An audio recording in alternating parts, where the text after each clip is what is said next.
Alrighty, it is now February 3rd of 2020, and ever since the release of Star Wars The Rise of Skywalker, a lot of fans have been very curious about the future of the Star Wars franchise and exactly where things are going beyond Episode 9 and after the Skywalker saga. This is Mike Zero. Make sure to subscribe if you are new to the channel for future Star Wars content. Now, one thing about Episode 9 that a lot of fans have been very intrigued about is exactly how Disney is going to really expand off of the Skywalker saga and the characters that are associated with the Skywalker saga, right? Such as Obi-Wan Kenobi, Anakin Skywalker, Kylo Ren / Ben Solo in the new Star Wars universe, and more. Now, on top of all of this, a lot of fans have been asking for Disney and Lucasfilm for at least minimum 2 years now, ever since the release of The Last Jedi, to really change their ways with Star Wars, and that's exactly what they are doing because of the box office results for Episode 9 and how it really did not make as much as The Last Jedi's worldwide speaking. In case you guys did not know, The Last Jedi's worldwide box office stood at $1.3 billion, and so far, The Rise of Skywalker is just a little over $1 billion, so it made far less money than The Last Jedi did, and that really does tell the fans, it tells them, Disney and Lucasfilm as well, exactly what's really going on here.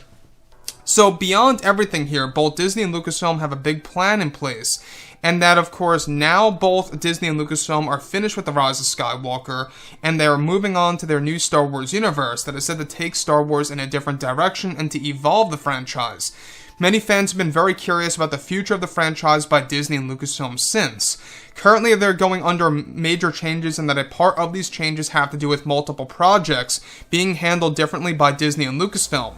One of the big plans that was initiated by Disney's CEO Bob Iger was bringing back George Lucas on board for some of the projects, and how George is said to have more creative control over Kathleen Kennedy for any project that will be released after 2021.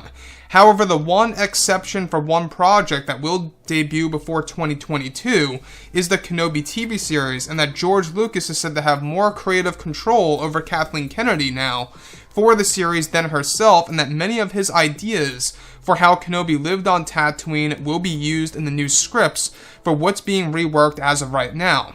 It's noted that George Lucas was actually very frustrated with how the sequel trilogy was handled, especially The Rise of Skywalker, and that this played a role as to why he did not appear at the Rise of Skywalker premiere, and wants changes to be made, and that Bob Iger is said to have allowed George to have creative control over Kathleen Kennedy after 2021 for the new trilogy of films, and that it was actually George's idea to give Dave Filoni and Jon Favreau creative control as well for the new Star Wars franchise after seeing their success with Star Wars The Mandalorian.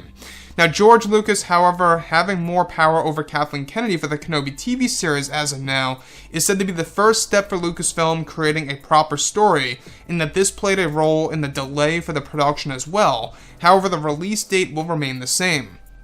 So let's go over a couple of parts about this. Now, in case you guys are very confused about what's going on with the Kenobi TV series, it was Kathleen Kennedy who made the call to delay production. And at the time, a lot of fans were very worried on what that meant, what that really meant for the actual TV show. Is it getting canceled? What's happening with it? Thankfully, the release date remains as is, and that is generally for fall of 2021. We're not exactly sure what day, but the day has not been shifted or delayed at all. So it's just production.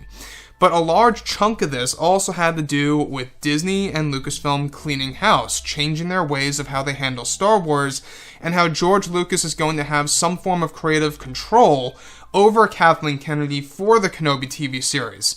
And that a lot of this will be pretty much, expanded into the new Star Wars trilogy and other projects that will release after 2021.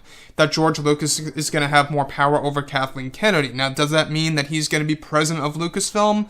No. But it also means that George Lucas is going to have more creative control over Kathleen Kennedy. And it also means that we're going to have more authentic stories. I think that this also plays into a role as to why they are currently reviving Star Wars Underworld, which was one of the original TV series that George Lucas tried to create back then that was canceled, and that now Disney is picking that up and recreating it into something else. That could very well be why the leaked footage pretty much surfaced on the internet a couple of days ago. I don't know if you guys saw that. I don't know about you guys, but there's something that tells me that that may have been intentional and could very well fall directly in line with this plan for Disney and Lucasfilm to resurrect Star Wars Underworld. And this could very well be them testing the waters to see exactly how the fans, or what the fans react to Star Wars Underworld. So, with that being said, the fact that George Lucas is going to have more creative control is a plus. The fact that Kathleen Kennedy is going to have less control is an even bigger plus, in my opinion. It really tells us, the fans, that Disney and Lucasfilm, either genuine or desperate, they are changing their ways and trying to do things for the better. So anyways, guys, drop a comment below. Let me know what you think about all of this in the comments. And if you guys did enjoy the content for today, do make sure to drop a thumbs up on this video to support the channel. I thank you all so very much for the kind support, and I'll catch you guys next time.